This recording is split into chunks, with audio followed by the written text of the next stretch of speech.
Hey everyone, welcome back to my YouTube channel. अगर आपको मेरे वीडियोस पसंद है तो प्लीज़ एक लाइक, कमेंट और सब्सक्राइब कर ज़रूर बताना आपको ये कैसा लगा की बात छोड़ो यार, मुझे पक्का यकीन है आप लोगों को ये एफएफ बिल्कुल पसंद नहीं आ रहा। इसलिए मैंने सोच लिया है कि मैं इस एफएफ को जल्दी ख़त्म करूँगी और फिर नया वाला एफएफ स्टार्ट करूँगी। ओके, जिसको मेरी एक सब्सक्राइबर ने मुझे सजेस्ट किया था।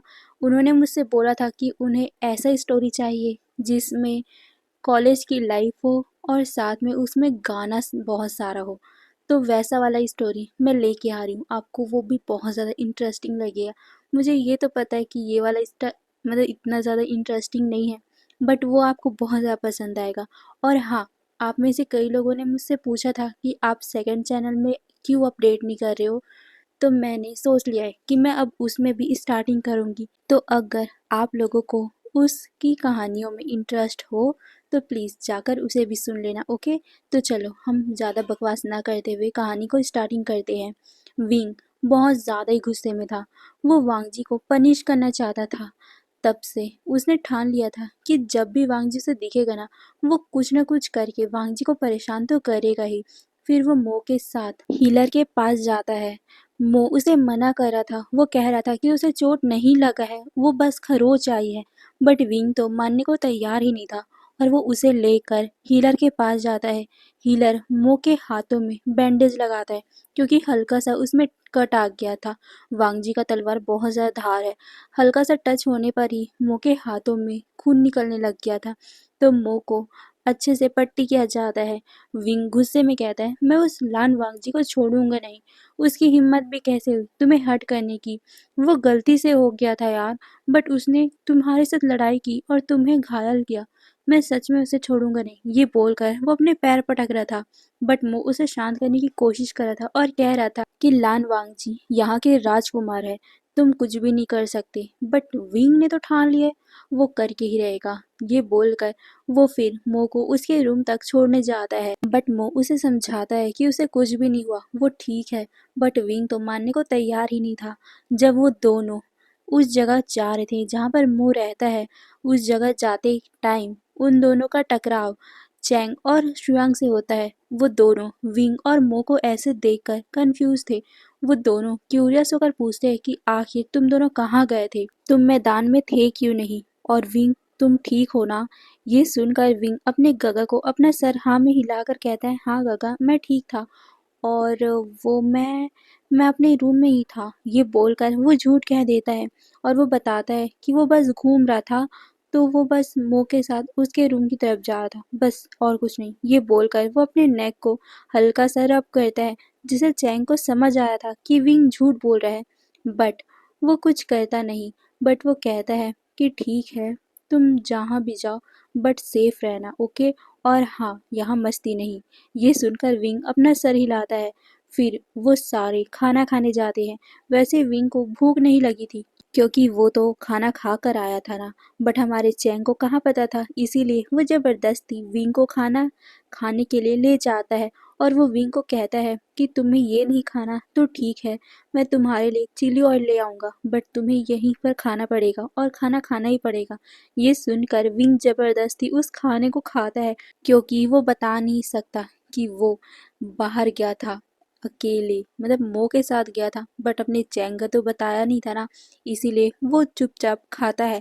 खाने के बाद हमारा शुयांग कहता है, विंग तुम अगर वहाँ रहते तो तुम्हें बहुत ज़्यादा मज़ा आता। तुम्हें पता है हम लोगों ने बहुत सारी प्रतियोगिता की है।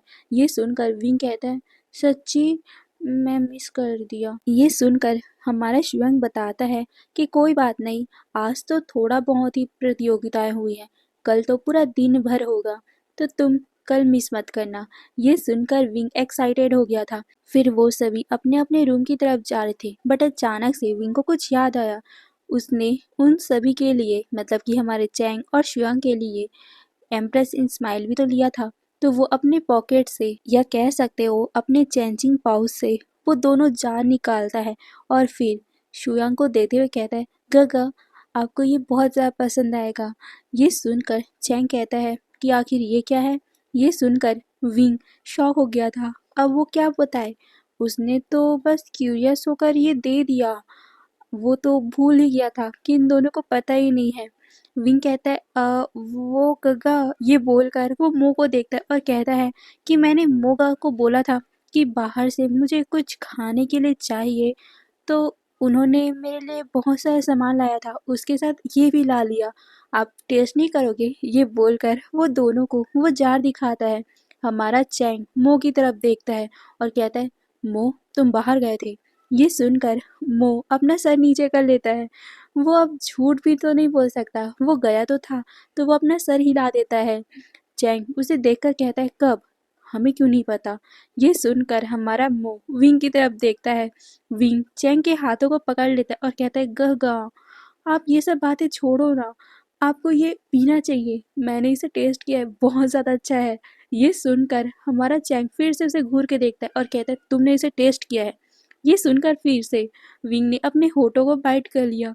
अरे यार, उसका जुबान इतना ज़्यादा फिसलता क्यों है? हमारा विंग अभी यही सोच रहा था। वो कहता है, नहीं गगा, ऐसी बात नहीं है, असल में मैं बस क्यूरियस था, तो मैंने एक घुट, सिर्फ एक घुट टेस्ट किया था। ये सुनकर चैंग अपना सर हिलाता है और कहता है कि विंग तुम अभी छोटे हो, ये सब मत पीना तुम। ये सुनकर विंग अपना सर हिलाता है और कहता है कि गगा बट ये तो अच्छा टेस्ट कर रहा था। ये सुनकर चैंग कहता है, बट फिर भी तुम अभी छोटे हो और छोटे बच्चे ये सब नहीं पीते।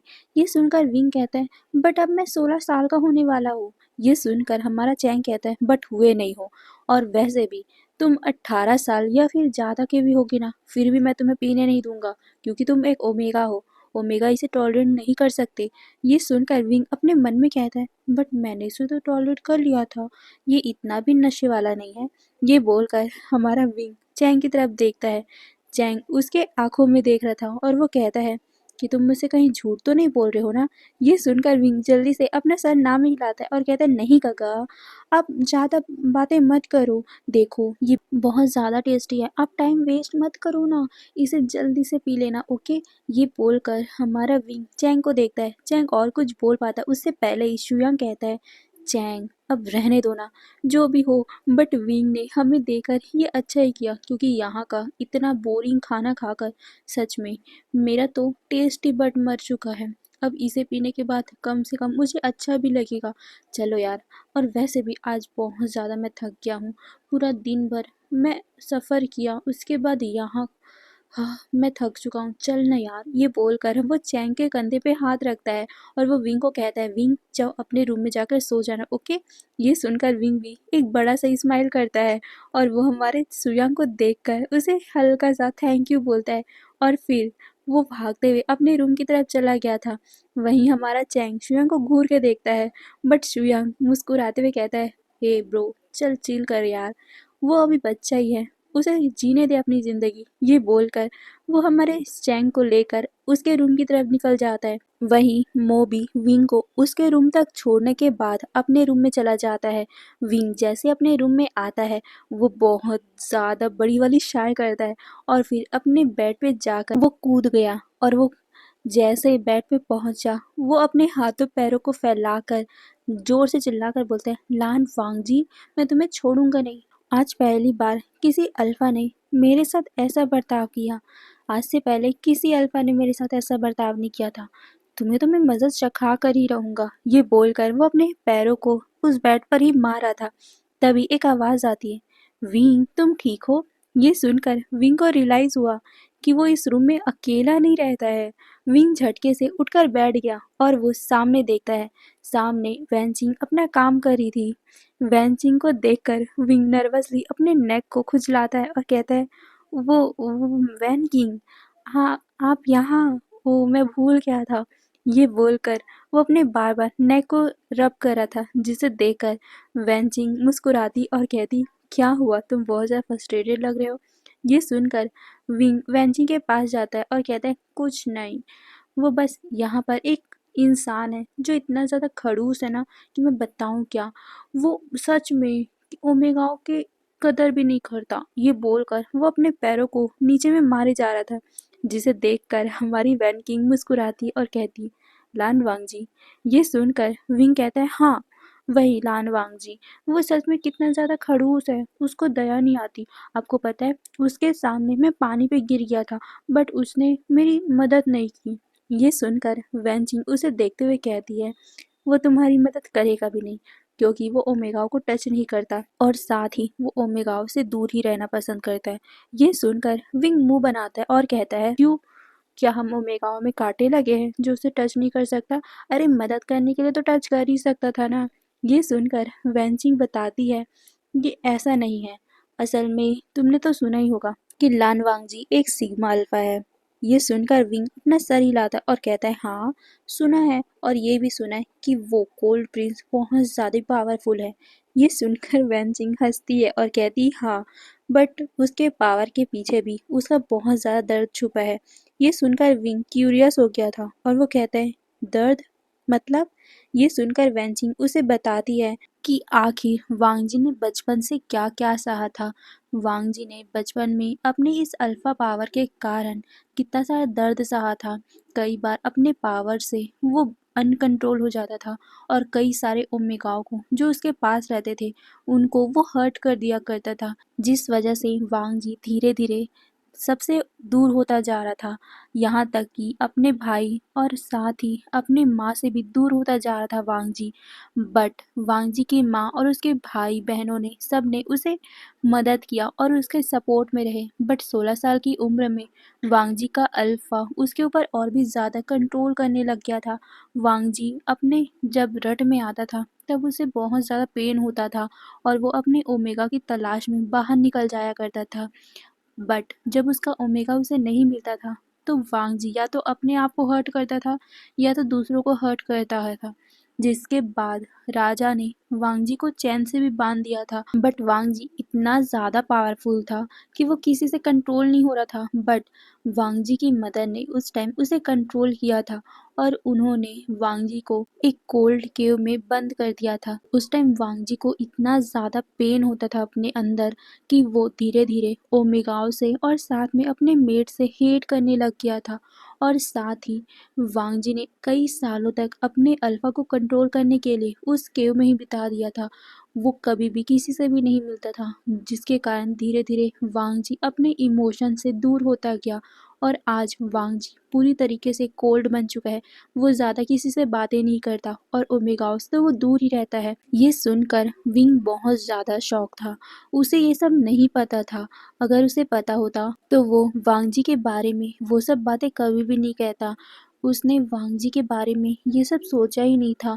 उसे बस लगता था कि वांग जी राजा है, मतलब राजा का बेटा है, इसलिए इतना ज़्यादा अकड़ू है। बट उसे अगर ये सब पता होता तो वो वांग जी को वो सब बातें नहीं बोलता। अब विंग को धीरे धीरे करके गिल्ट होने लग गया था। तभी विंग को कुछ याद आया।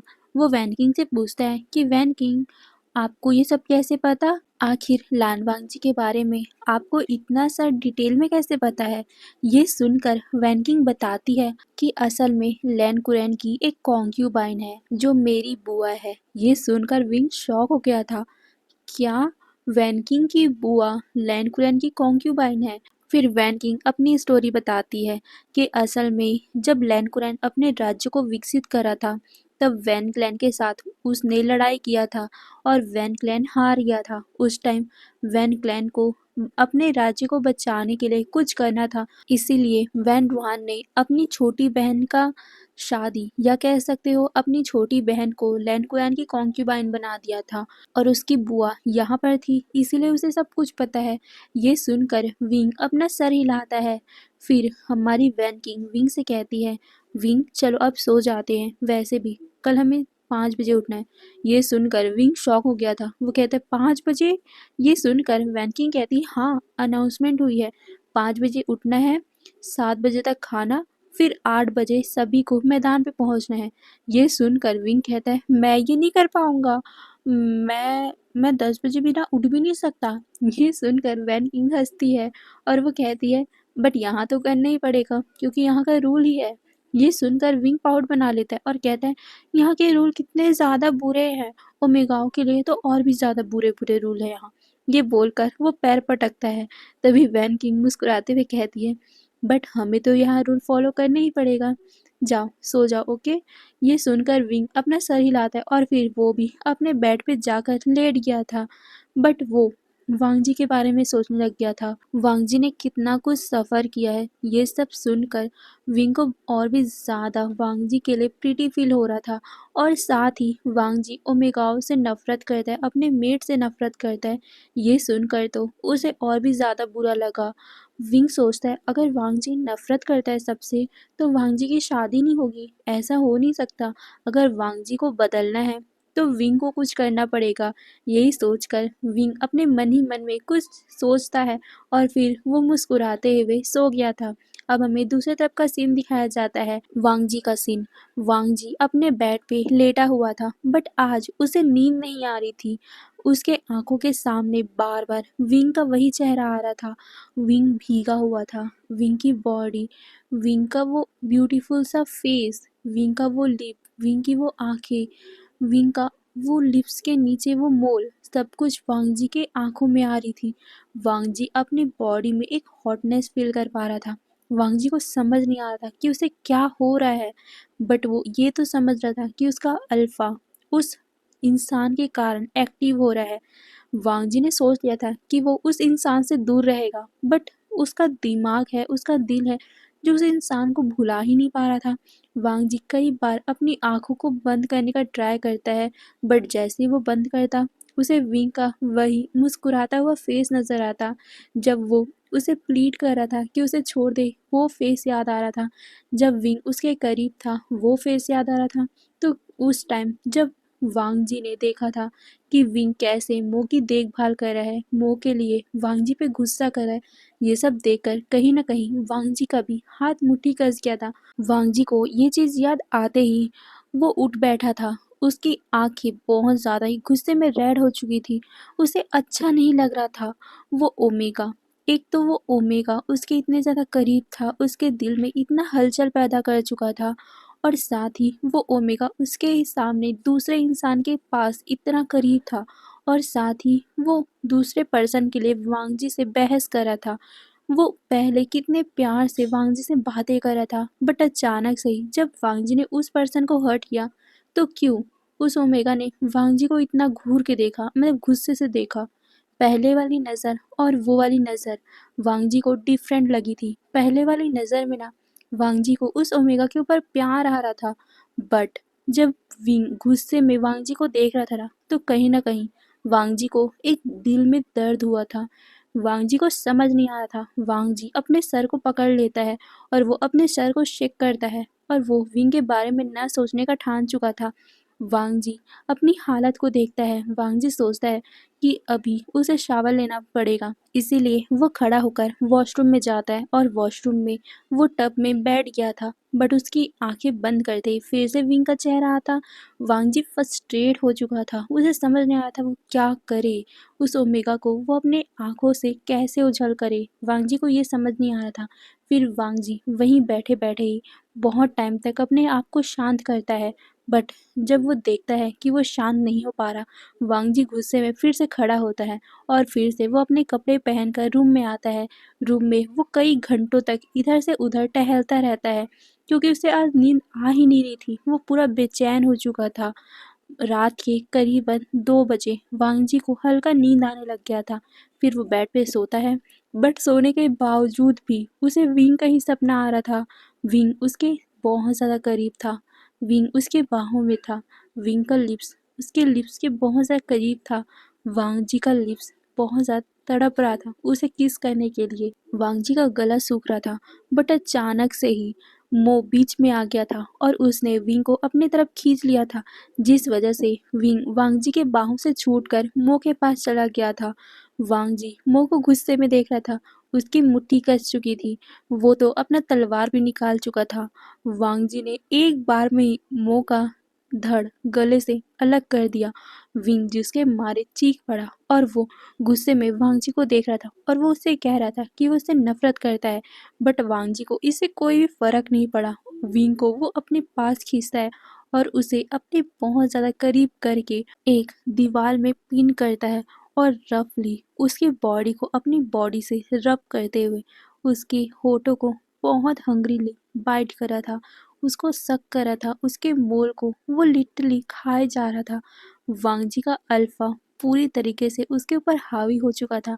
वो विंग के नेक को रूथली बाइट कर रहा था, सक कर रहा था। वहां से जितने भी ब्लड निकल रहे थे, वांग जी उसे लिक करते हुए बार बार वहीं पर ही सक किए जा रहा था, जिससे विंग मॉर्निंग कर रहा था। और विंग की मॉर्निंग से वांग जी और भी ज़्यादा एग्रेसिव हो रहा था।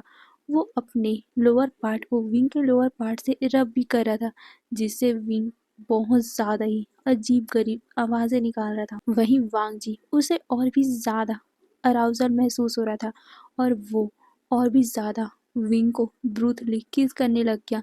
धीरे धीरे करके वो अपने कपड़े भी उतारने लग गया था, वो विंग के भी कपड़े उतारने लग गया था। वो विंग के चेस्ट को अपने हाथों से मसलने लग गया था, जिससे विंग गहरी गहरी सांसें ले रहा था। विंग उसे अल्फा अल्फा बोल रहा था, जिस वजह से वांग जी का अल्फा और भी ज़्यादा ट्रिगर हो रहा था, और वो विंग को अपना ओमेगा बोलता है, अपना मेट बोलता है। और जैसे ही वांग जी ने अपने ही मुंह से मेट वर्ड निकाला ना, वांग जी जो अभी सोया हुआ था, झटके से वो उठ बैठा। वो अभी सपना देख रहा था। ये कितना भयानक सपना था उसके लिए। आज से पहले वांग जी ने ऐसा सपना कभी भी नहीं देखा था। और जब उसने रियलाइज़ किया कि उसने विंग को अपना मेट बोला, ये याद करते ही वांग जी अपने आप में ही बहुत ज़्यादा शॉक था। वो विंग को अपना मेट कैसे बोल सकता है? और ये सब अगर छोड़ भी दे, तो वांग जी ने आज उसके लिए, विंग के लिए इतना गंदा सपना कैसे देखा? वांग जी को समझ नहीं आ रहा था। वांग जी पूरा पसीने से लथपथ हो चुका था। वो अपनी बॉडी को देखता है, जो पूरी तरीके से हार्ड हो चुकी थी। वांग जी एक गहरी सी सांस लेता है, और वो सीधा जाकर वॉशरूम में अपने आप को बाथटब में डाल देता है, और वो वहाँ पर अपने आप को शांत करने लग गया। वांग जी करीबन करीबन 1 घंटे तक अपने बाथटब में ही बैठा था, बट उसकी बॉडी शांत होने का नाम नहीं ले रही थी।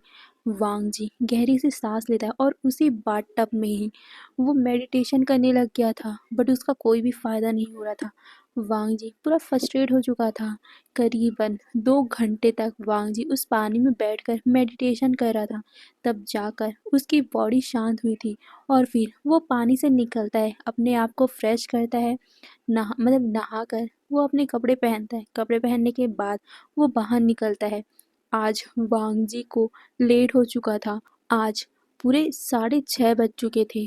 वांग जी ने अभी तक अपना प्रैक्टिस भी नहीं किया था, जो हमेशा सुबह वांग जी का रूटीन रहता है। सुबह 5 बजे उठना, मेडिटेशन करना, उसके बाद प्रैक्टिस करना, प्रैक्टिस करने के बाद नहाना, और उसके बाद खाना खाना, फिर खाना खाने के बाद फिर अपना डेली का रूटीन करने जाना। बट आज वांग जी इतना ज़्यादा लेट हो गया कि वो अपना प्रैक्टिस कर ही नहीं पाया। वांग जी प्रैक्टिस करने के लिए जा ही रहा था कि कुछ डिसिपल ने आकर वांग जी को बताया कि आपको राजा बुला रहे हैं। ये सुनकर वांग जी अपना सर हिलाकर सीधा अपने फादर से मिलने के लिए चला गया था। उसके फादर वांग जी से बात करना चाहते थे उसके मेट के बारे में, क्योंकि वांग जी कल मैदान में था ना, तो मैदान में बहुत सारे ओमेगा भी आए हुए थे। क्या वांग जी को पता चला कि कोई उसका मेट है? यही पूछने के लिए लैन कुरैन ने वांग जी को बुलाया था। वांग जी उनके पास आता है, उन्हें ग्रीट करता है। तभी लैन कुरैन वांग जी से सीधा पॉइंट में आकर बोलते हैं, वांग जी, कल इतने सारे ओमेगाए तुम्हारे पास थे, क्या तुम्हें एहसास हुआ कोई तुम्हारा मेट था? ये सुनकर वांग जी ने अपने हाथों को मुट्ठी कस लिया था।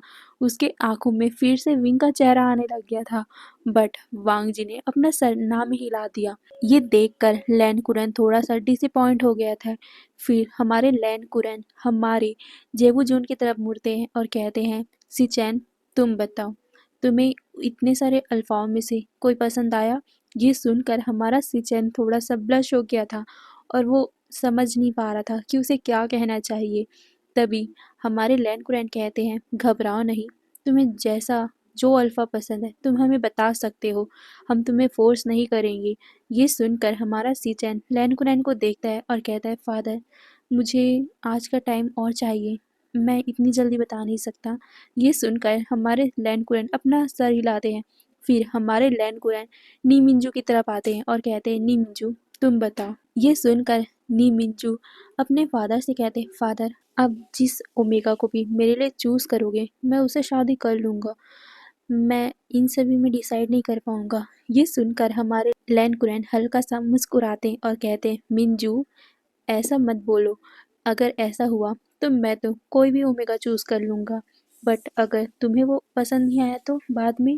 इससे अच्छा है कि तुम जिसे भी चूज करना चाहो अपने दिल से चूज करना, जैसे मैंने तुम्हारी माँ और साथ में लैनी को चूज किया था।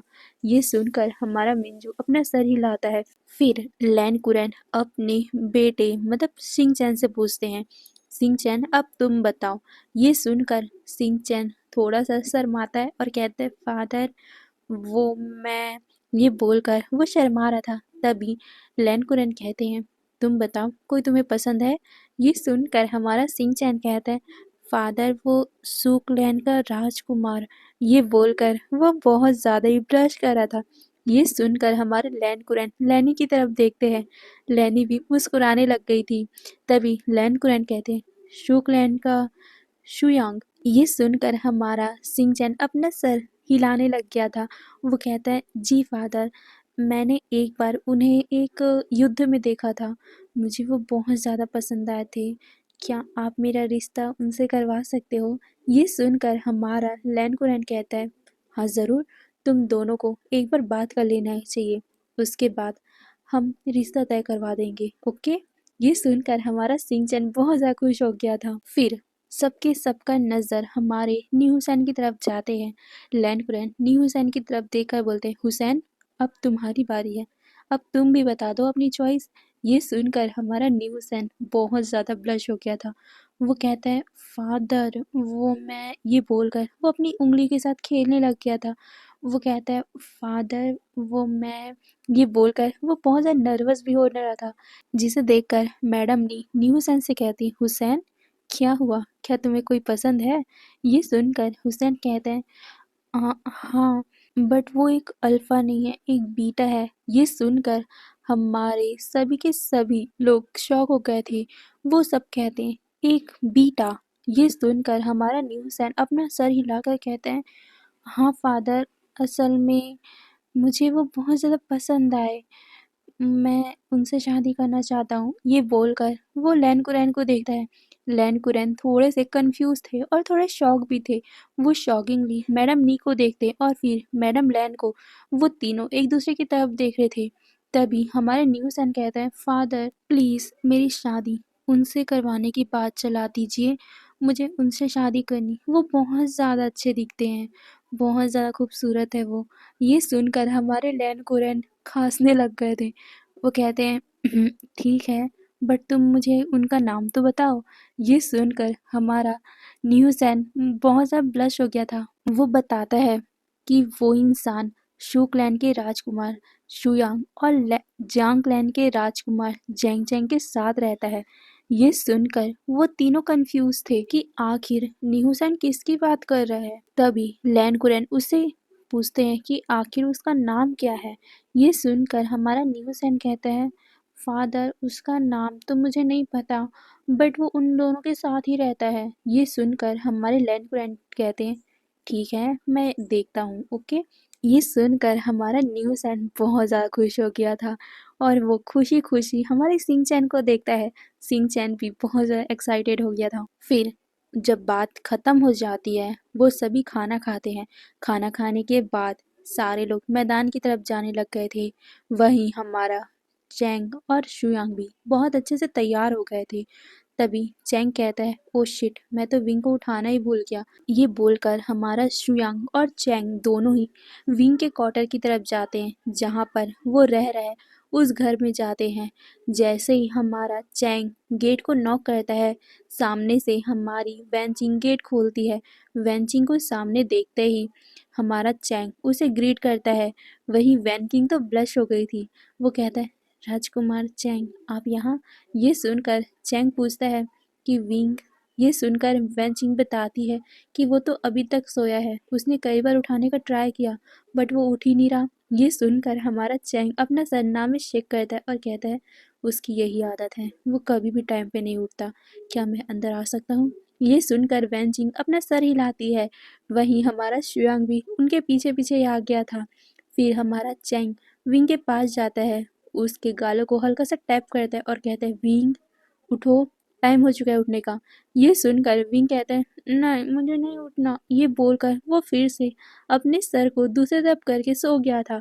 तभी चैंग हल्का सा फिर से कहता है विंग चलो जल्दी उठो। ये सुनकर विंग कहता है नहीं मुझे नहीं उठना। ये बोलकर वो फिर से अपने ऊपर कंबल डाल के सो गया था, जिसे देखकर हमारा चैंग अपना सर ना में शेक करता है। तभी हमारा शिवांग को कुछ आइडिया आता है। वो धीरे से हमारे विंग के पास आता है और उसके कानों में बोलता है विंग जल्दी उठो, तुम्हें पता है मैडम यू यहाँ पर आ चुकी है। ये सुनते ही विंग झटके से उठ बैठा। वो कहता है माँ मम्मा कहाँ है ये बोलकर वो इधर उधर देख रहा था, जिसे देखकर हमारा शुयांग हंसने लग गया था। वहीं वेंचिंग भी हंस रही थी। उन दोनों की हंसी सुनकर विंग शुयांग की तरफ देखता है और कहता है आपने मुझसे झूठ बोला, आपने मुझे ओह। ये बोलकर वो जल्दी से बेड से उतरता है और फिर तकिया उठाकर वो शुयांग को मारने के लिए दौड़ता है। शुयांग भी अपने आप को बचाने के लिए इधर उधर दौड़ने लग गया था। वो दोनों उस पूरे रूम में दौड़ा भागी कर रहे थे, जिसे देखकर चैंग उन्हें चिल्ला रहा था और कह रहा था कि ऐसा मत करो, बट वो दोनों मानने को तैयार ही नहीं थे। शुयांग भी उस रूम से भाग जाता है बाहर की तरफ, जिसके बाद हमारा विंग भी अपने तकिए को लेकर उसके पीछे मारने को दौड़ रहा था। हमारा चैंग और हमारी वेंचिंग भी उनके पीछे पीछे आ रहे थे। वो उन दोनों को रोक रहे थे, बट वो दोनों ही नहीं रुक रहे थे। वहीं हमारा विंग और हमारा शुयांग भागते हुए मैदान की तरफ जा रहे थे, जिसे देखकर हमारा चैंग तो अपने सर पे हाथ ही पीट लेता है और कहता है ये दोनों कभी नहीं सुधरेंगे। ये बोलकर वो उन दोनों के पीछे जा रहा था। वहीं वो दोनों भागते भागते कब मैदान में पहुंच गए थे पता भी नहीं चला। वहां जितने भी लैंड डिसिपल थे वो लोग तो शॉकिंगली इन दोनों की तरफ देख रहे थे। यहाँ आज से पहले ऐसा दौड़ा भागी कभी नहीं हुआ था, और ना ही ऐसी हंसी मजाक और ऐसी चिल्लाने की आवाजें आ रही थी। बट विंग और हमारा शुयांग तो पूरा तरह से भूल ही चुके थे कि वो दोनों कहाँ हैं। बट हाँ, कुछ लोग ऐसे थे जो उन लोग को देखकर गुस्से में हुए जा रहे थे। वो लोग कौन है ये तो हमें बाद में पता चलेगा। तो आज के लिए बस इतना ही, फिर नेक्स्ट पार्ट में देखेंगे आगे क्या होगा। और हाँ, मैं इसे जल्दी कंप्लीट करूँगी। ओके, फिर बाय बाय।